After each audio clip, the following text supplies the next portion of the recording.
What's up everyone, and welcome to another command block tutorial for Bedrock. Sadly, in Bedrock, you cannot directly give the player enchanted books or enchanted gear because you cannot edit the item data using commands. Thankfully though, there is an easy workaround where you can actually give the player enchanted books and enchanted gear, just not directly. So in this video, we're going to be covering the clone command, which is how you work around not being able to edit item data. First, I'll just be going over the basics of the command, but then at the end of the video, I'll be going over some real examples of how I've used this to make NPC shops that sell books and enchanted gear. Basically, the clone command can be used to copy something to another location. So you can use something like an item frame holding an enchanted book or enchanted gear, and then clone that item frame somewhere else. And the command itself is very simple. It is just /clone with 3 sets of coordinates. The first 2 sets of coordinates is where the thing is that you're trying to clone. So if it's something like an item frame or a chest, these first 2 sets of coordinates will be exactly the same. And then the last set of coordinates is where you're cloning it. And depending on how you're going to use this, the type of command block will change. Like if you're using it as a part of an NPC shop, this will actually be a chain command block. But just as an example, we're going to leave it on impulse. So you type in /clone, and now you need the coordinates for the thing being cloned. What I like to do is type in /fill and then click tab a few times to automatically fill in the coordinates for the block that I'm looking at. But I don't know the hotkey for autofilling on a controller. Either way, once you get the coordinates, simply type in the coordinates after the clone, and this is going to draw a giant rectangle. So if you're just copying one block, the sets of coordinates will be exactly the same. But then the last 3 numbers is the location for where you want to clone it. And keep in mind that in general, the thing being cloned needs to be hidden so that players can't interact with it. And you'll be cloning it up to where the player is so that the player can actually collect their items.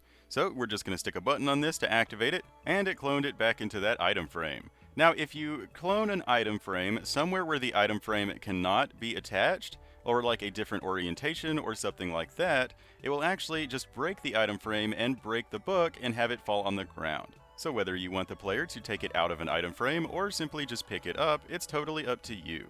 In the NPC bookshop that I made, I simply have the item frame break on the ground so that you pick up an item frame and a book every time you buy a book. Either way, whatever you put in the item frame will be cloned into the location that you chose. And you can also use the clone command to clone chests. This is how I do full sets of gear for sale using NPCs. So I'm cloning a chest full of the gear into a location that already has a chest. So it overwrites the chest, but it has the contents of the cloned chest. So if we put a bunch of stuff in here and then activate the command, it will clone this chest in the location of this empty chest. And so it will overwrite it, but you won't actually be able to tell that anything changed until you open the chest and see that the contents have updated. You can also just clone the chest into a different location. It will just appear out of thin air, but depending on what you're trying to do, maybe you would prefer to do that. In the NPC shop that I made to sell gear that I'll be showing in a minute, I just cloned the chest to where a previous chest is located so that you can't tell that anything updated. But depending on maybe you're cloning a shulker box that you actually want the player to pick up, it's really just up to you. But also, if a player leaves stuff in the chest, then it will just overwrite that stuff the next time it's used. So if we change the contents of the first chest and we leave the other one the same, you will see that when we activate the command, it will update the contents, totally erasing whatever was previously in there.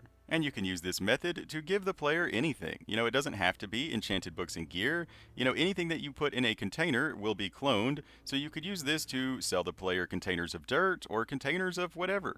And now that we went over the clone command, let's go over the real examples of how I use this in the realm that I'm playing in. I did go over this in a Let's Play video for the realm, but I figured I would do this as a standalone video as well, just in case you're more interested in the mechanics.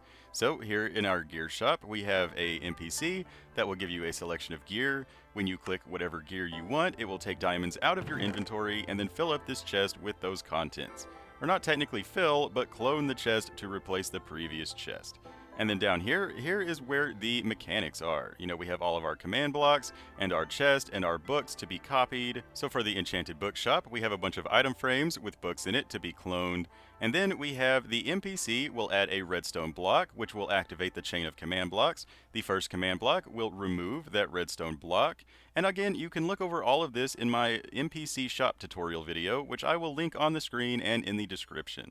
But then we have a /clear, @p has item limiter, and this is what removes the payment from the player, and then the has item and R limiter is what makes sure that it doesn't select a different player if the player activating it doesn't have the correct payment. And then if the player has the correct payment, it will activate this conditional chain block, which is our clone block. So this will clone the item frame up to where the player is. And that's it. It's just 3 command blocks plus a button or an MPC. Again, you can look over the MPC tutorial video if you want to have a step-by-step guide on how to build this.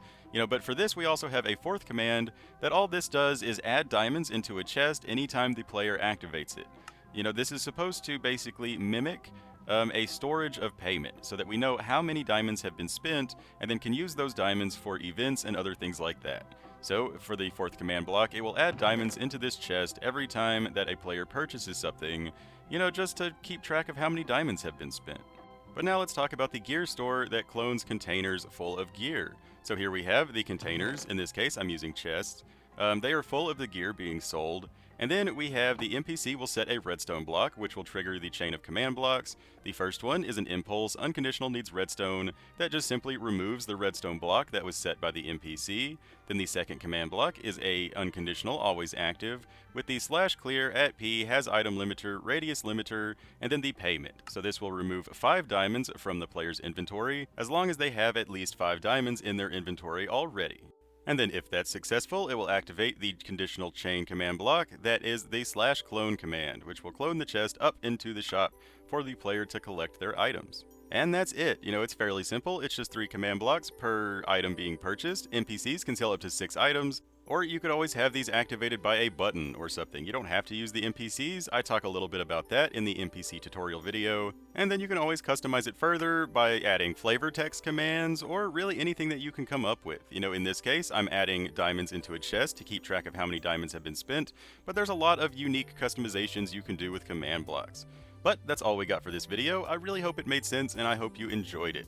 If you have any questions, feel free to ask in the comments or check out my Discord. There's a link in the description. You can ask me questions there or simply share your build, talk about Minecraft, find realms to play in, or find players to play in your worlds. So join the Discord and talk to me there. If you like this video, don't forget to like, favorite, share, and subscribe.